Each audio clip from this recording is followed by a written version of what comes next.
इस वृत्ति को संशय कहते हैं, नहीं? और इसका लक्षण होता है अविवेक, अज्ञान। अज्ञान के द्वारा संशय होता है और संशय का परिणाम अच्छा नहीं होता है। जो संसार की उन्नति है, जो संसार के कार्य है, ये कोई महत्वपूर्ण बात नहीं है।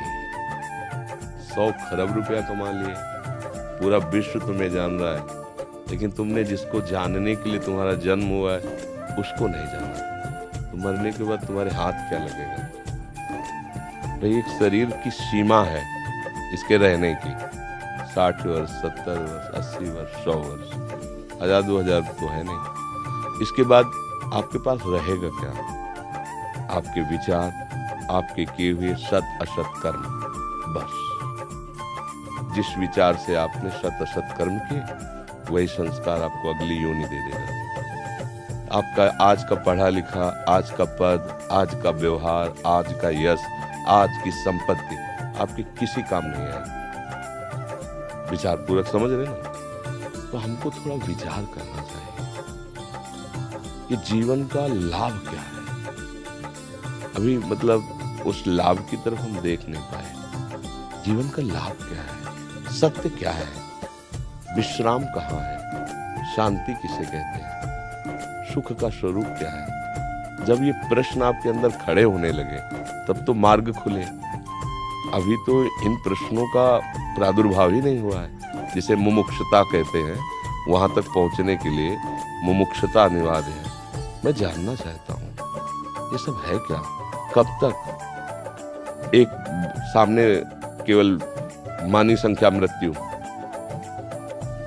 सब आपको शून्य नजर आएगा, सब शून्य। अभी आपकी मृत्यु हो जाए, क्या पता? 100 वर्ष बाद हो, क्या पता? उसके बाद क्या होगा? हमें अपने देश लौटना है। विदेश में हम कार्यरत हैं, लेकिन सरकारी आदमी होकर के हम अपने देश के हैं, अपने सरकार के हैं। तो आपको जितनी सुविधाएं मिली उनका भोग कीजिए।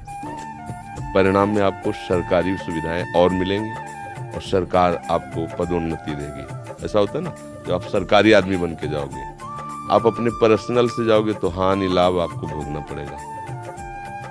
और वहां से मकान तो उठा के लाओगे नहीं। ऐसे ही कुछ थोड़ा सा भावना बनाइए कि हम श्री भगवान के हैं, श्री कृष्ण के हैं। पूरा विश्व श्री कृष्ण का है। मुझे श्री कृष्ण की सेवा मिली है।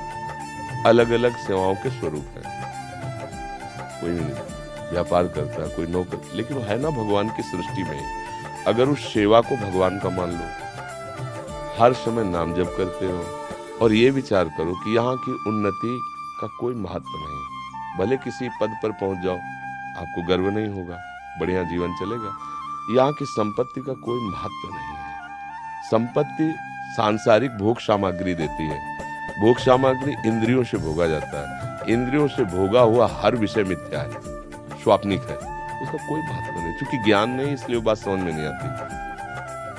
अब हमारा जीवन सही मार्ग पे आ जाएगा, कोई संशय नहीं रहेगा। हर क्रिया भगवान को समर्पित करो। पूरी सृष्टि श्री भगवान की है और मैं उनका एक सेवक हूँ। मुझे ये सेवा दी गई है। ईमानदारी से उस सेवा को भगवान की सेवा मान के करो और नाम जप करो।